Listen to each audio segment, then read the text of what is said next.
సంవత్సరాలు poor people దగ్గర నుంచి చూసుకుంటే అంటే విద్యా దీవెన లేదంటే అమ్మ ఒడి ఇట్లాంటి కార్యక్రమాలన్నిటి మీద కొంచెం మోజు ఎక్కువ ఉన్నట్లుంది. అదేవిధంగా వాళ్ళు అట్రాక్ట్ అయ్యి ఉన్నారు. ఇప్పుడు సడన్గా అది మారుద్దంటారా? ఉదాహరణకి పెన్షన్స్ ఫర్ ఇన్స్టెన్స్, చాలామంది దివ్యాంగులు పాపం కష్టపడి ఆ రోజుల్లో ఇచ్చిన పెన్షన్ అది 2000 రూపాయలు ఉన్నాయండి, 300 రూపాయలు ఉన్నాయండి. ఆ రోజుల్లో పెన్షన్ వచ్చేది, దాంతో వాళ్ళు ప్లాన్ చేసుకునేవాళ్ళు. అందులో చాలామంది పాపం వాళ్ళ బిడ్డలు చదువుకుని ఉద్యోగాలు తెచ్చుకుంటే బిడ్డలకు ఉద్యోగాలు ఉందని చెప్పి ఈ రోజున పేర్లు తీసేశారు. కొంతమందికి వాళ్ళ కొడుకు ట్యాక్సీ నడుపుకుంటుంటే అతనికి కారు ఉందని చెప్పి తీసేశారు. 300 యూనిట్లు కరెంటు ఖాతాలో తీసేస్తున్నారు. ఎంతోమంది దివ్యాంగులకి ఈ రోజున ఏసీ రూమ్ లేకపోతే వాళ్ళు బతకలేరు. అటువంటి స్పందించే మనస్తత్వం లేనప్పుడు ప్రభుత్వంలో ఈ సమస్యలపైన అది కేవలం ఒక రాజకీయ విమర్శన చేయడం కాదు, క్షేత్రస్థాయిలో వీళ్ళకున్న వ్యవస్థని వీళ్ళు కేవలం రాజకీయ వ్యవస్థ కోసం ఉపయోగించుకున్నారు తప్ప ప్రభుత్వ యంత్రాంగాన్ని, ఆ పేదవాడిని, ఆ పేదరికంలో ఉన్న కుటుంబాన్ని ఆదుకోవడానికి మాత్రం వీళ్ళు సంక్షేమాన్ని పూర్తి స్థాయిలో ఉపయోగించలేదు.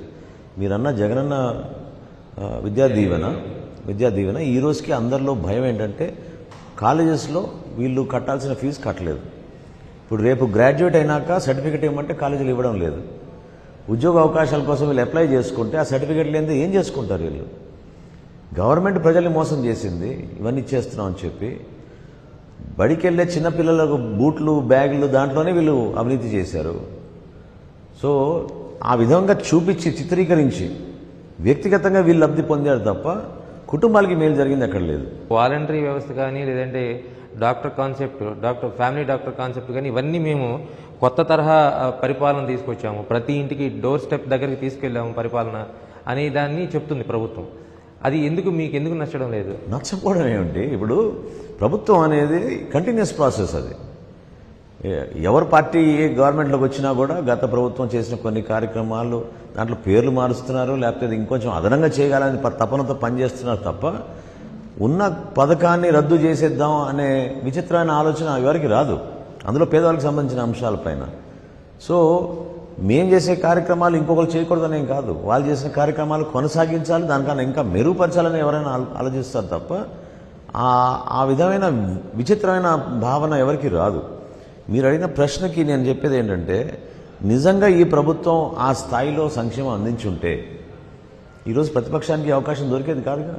కానీ సీఎం జగన్మోహన్ రెడ్డి చాలా స్పష్టంగా ప్రతి ప్రచార సభలో చెప్తున్నారు, చంద్రబాబుకి కానీ కూటమికి కానీ ఓటు వేస్తే సంక్షేమ పథకాలు మొత్తం కూడా రద్దయిపోతాయి, వైసీపీ గెలిస్తేనే మళ్ళీ సంక్షేమ పథకాలు కొనసాగుతాయని. దీనికి మీరేం చెప్తారు? ఏమండి, మొట్టమొదటిసారి మనకి పెన్షన్స్ ఇచ్చింది స్వర్గీయ దామోదర సంజయ్ గారు.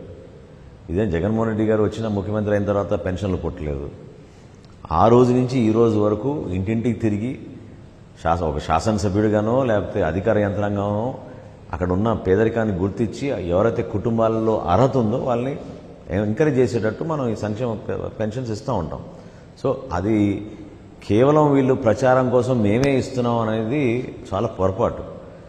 నిజాయితీగా మనం అందించే పెన్షన్స్కి ఎంతమందికి మనం కొత్తగా ఇవ్వగలిగాం చెప్పమనండి. పెన్షన్స్ తగ్గించారా లేదా వీళ్ళు 5 సంవత్సరాలు చెప్పమనండి. ఈ రోజున కూటమి ఈ పొత్తు పెట్టుకున్నప్పుడు కూడా మేము నిర్ణయించింది ఏంటంటే, ఇప్పుడున్న ఈ వ్యవస్థని మరొకసారి పట్టాల మీద పెట్టాలంటే చాలా కృషి చేయాలి.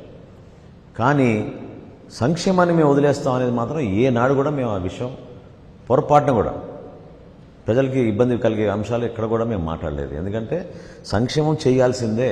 అందుకని చంద్రబాబు నాయుడు గారు అంత బలంగా పవన్ కళ్యాణ్ గారితో మాట్లాడి పెన్షన్స్ విషయంలో మనం కాంప్రమైజ్ కాకుండా 3000 రూపాయలు దిగేస్తే 4000 చేసాం. మహిళలకి మేము ఈ గ్యాస్ సిలిండర్స్ ఇస్తున్నాం. రైతుకి గతంలో ఎవరు ఊహించని విధంగా పవన్ కళ్యాణ్ గారు కౌలు రైతులకి ఆయన నష్టపరిహారం ఎవరైతే ఆత్మహత్య చేసుకున్నారో వాళ్ళకి ప్రభుత్వం నుంచి రాకపోతే పాపం వాళ్ళందరినీ ఆదుకోవాలనే ఉద్దేశంతో ఆయన స్వయంగా డబ్బులు ఇచ్చారు. దాన్ని మేము ప్రభుత్వం ద్వారా కౌలు రైతుకి న్యాయం జరగాలని కౌలు రైతులు కూడా ఈ అన్నదాత అనే పథకంలో మేము పొందుపరిచాం. సో ఒక్కొక్క గవర్నమెంట్కి ఒక ఆలోచన ఉండొచ్చు, కానీ మేము చేసే ప్రతి కార్యక్రమం కూడా సంక్షేమం వైపే బేస్ అయి ఉంటుంది.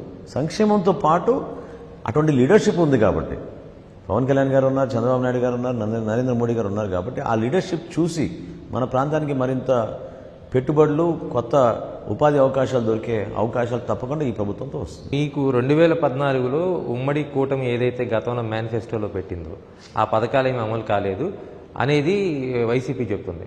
రేపు భవిష్యత్తులో కూడా ఇప్పుడు మీరు కూటమి తరఫున పోటీ చేస్తున్నారు, మీ ప్రభుత్వం వస్తే టీడీపీ కానీ ఆ రోజు అధికారంలో ఎవరైతే ఉంటారో, అంటే సీఎంగా ఎవరైతే ఉంటారో, ఈ సంక్షేమం కొనసాగించడం కుదరదని అంటే జనసేన తరఫున మీరు ఎలా స్పందిస్తారు? టీడీపీ అనౌన్స్ చేయకుండా ముందే పవన్ కళ్యాణ్ గారు ఇప్పటం సభలో షణ్ముఖ వ్యూహం అని మేము జనసేన పార్టీ నుంచి రాబోయే ఎన్నికల్లో ఈ విధంగా మేము ప్రిపేర్ అయ్యాము. ఈ 6 అంశాలపైన జనసేన పార్టీ బలంగా ప్రజల పక్షాన్ని నిలబడుతుంది అని షణ్ముఖ వ్యూహాన్ని మనం తీసుకొచ్చాం. ఆ షణ్ముఖ వ్యూహాన్ని ఈరోజు సూపర్ 6లోనూ భవిష్యత్ గ్యారంటీలోనూ కలిపి ఉమ్మడి ప్రణాళిక తీసుకురాగలిగాం ఈ రోజున. సో మాకైతే 100% నమ్మకం ఉంది.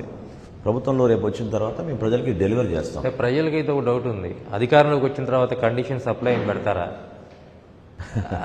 ఆ డౌట్ కూడా ఉంటుంది. అంటే జగన్మోహన్ రెడ్డి గారి లాగా ఇంటింటి తిరిగి ముద్దులు పెట్టి ప్రజలు నమ్మించి మోసం చేసే ఆలోచన అయితే మాకు లేదు. మేము చేసే ప్రతి కార్యక్రమం స్పష్టంగా, ట్రాన్స్పరెంట్గా ప్రజలకి వాస్తవాలు తెలిపే విధంగానే చేస్తాం తప్ప అర్హత ఉన్న ప్రతి ఒక్కరికి సంక్షేమ పథకాలు అందే విధంగా